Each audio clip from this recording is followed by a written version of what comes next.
Every day, there's a battle for your mind raging. Information coming from every angle with the will to deceive. Fear not. You found the place for truth. The voice of a generation that still has the will to believe in the greatest country in the history of the world. This is the Charlie Kirk Show. Buckle up. Here we go. All right, welcome back to the Charlie Kirk Show. It is a beautiful day here in sunny Florida. Blake is still at home base in Arizona. I heard the show was amazing yesterday, so congrats, well done. Thank you for hosting instead. You can hear me, right, Blake? Yes, I can hear you, Andrew. All yes, right. it was, thank you very much, and I can't wait to join you in Florida. Yep. I think I get in tomorrow night.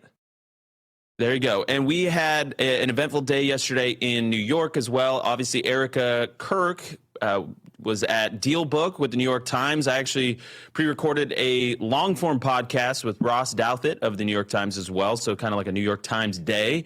Sometimes you got to do it. And obviously, Erica is promoting Charlie's last book, and she's doing it in her husband's stead. Very, very proud of her. And that is Stop in the Name of God. Everybody pick it up. Check it out. Charlie's last book, it's a really terrible, tragic reality that's his last book.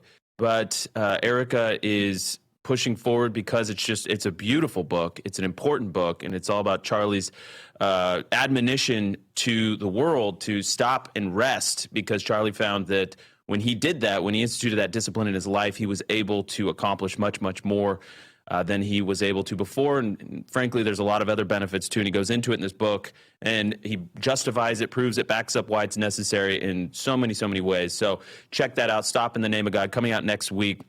So we have a busy week, traveling a lot. But Blake, we had some breaking news just this morning. The FBI has arrested a suspect. Yeah, the FBI has arrested a suspect in the January 5th pipe bomb planning investigation, and we have some information on this suspect already. So, Blake, why don't you walk through what we know, and then we also are aware that we're going to have a 1 p.m. Eastern press conference where we'll obviously find out more, and Julie Kelly is coming up at 12:30 on this show to fill us in on what she has gathered thus far. Yeah, exactly, Andrew. We don't know too much stuff yet. We do have it reported, the name of the suspect. His name is Brian Cole. I have seen reporting in various places that have described him as potentially, quote, an anarchist. And some people have said, okay, there's a lot of types of anarchism. That would definitely make it plausible to explain why you would leave bombs at both the RNC and the DNC. A lot of anarchists are sort of anti-everything, anti-all parties, anti-all governments. He seems to have a house in Northern Virginia. It's a pretty nice house, I must say. So that would be interesting. Interesting. It would be wild if we had a breakthrough on this, just because it's been almost 5 years. The FBI said that they had reviewed thousands of hours of footage, interviewed hundreds, if not thousands of people, really investigated this and gotten nowhere for so long. And that, as you know, Andrew, drove so much speculation. We had recent speculation it was somebody else just within the last month. But also, I think you remember, we talked to Darren Beatty a lot. He thought the pipe bomber might really be this key to cracking what might have been a plan on January 6th. It's been this long-running thing. I think that was one of the first shows I did with Charlie when I joined almost 3 years ago, was us discussing the J6 pipe bomber and the ongoing drama around it. So I think we're all very interested and excited to see what they reveal over the course of today. Yeah, exactly. So let's play this out here, Blake. If this person ends up being, as some outlets have already reported, associated with Antifa or having connections to Antifa or similar ideologies, you mentioned he might be an anarchist. I don't really necessarily see a differentiation between those two ideologies on some level. If we find that out to be the case, and you know Darren well, we had him on the show a lot of times, going through why this could be potentially a linchpin to unraveling all of the mystery around January 6th. What does that do to our theories of the case? What does that mean in terms of the ramifications, right? These allegations, speculations of a grander conspiracy, of coordinated conspiracy, are they dashed? Does it add new light on it? Does it fuel them further? Well, I'm sure we could probably talk to Darren or Mike Benz. I'm sure they're both digging deep into this. But I guess one of the core of the idea was that it should have been extremely trivially easy for them to identify the pipe bomber, that they had a lot of this evidence, that not all of the evidence had been released. I remember there was a lot of fixation on how they had more footage of the pipe bomber than they'd actually let out to the public. Right. And it was grainy, and it was missing frames. And yeah. So what will be very interesting is now that they're charging somebody, we're going to, well, all of the evidence is going to have to come out because it's going to be part of the trial, and they'll have to lay out how did they identify this person, and we'll get, I think, a better insight into why it took so long and what the supposed breakthrough was. And that could be, the final piece of that jigsaw that makes it all come together. They might have a very plausible explanation of why there was so many blind alleys or why this was so difficult, or that answer might be somewhat unsatisfying. But they have certainly made the superficial showing of this being a serious thing. In 2023, they raised a reward for information leading to an arrest from $100,000 to $500,000. So there was this fat pot of money available if someone was able to identify a suspect. And I suspect if someone had known and they were just being denied and shut down, they could have gone to the press about it. So I think I'm hopeful this will be a real breakthrough, and we don't want our government to be doing weird plots or weird agent provocateur stuff. So I would be very happy if it did turn out that was not the case.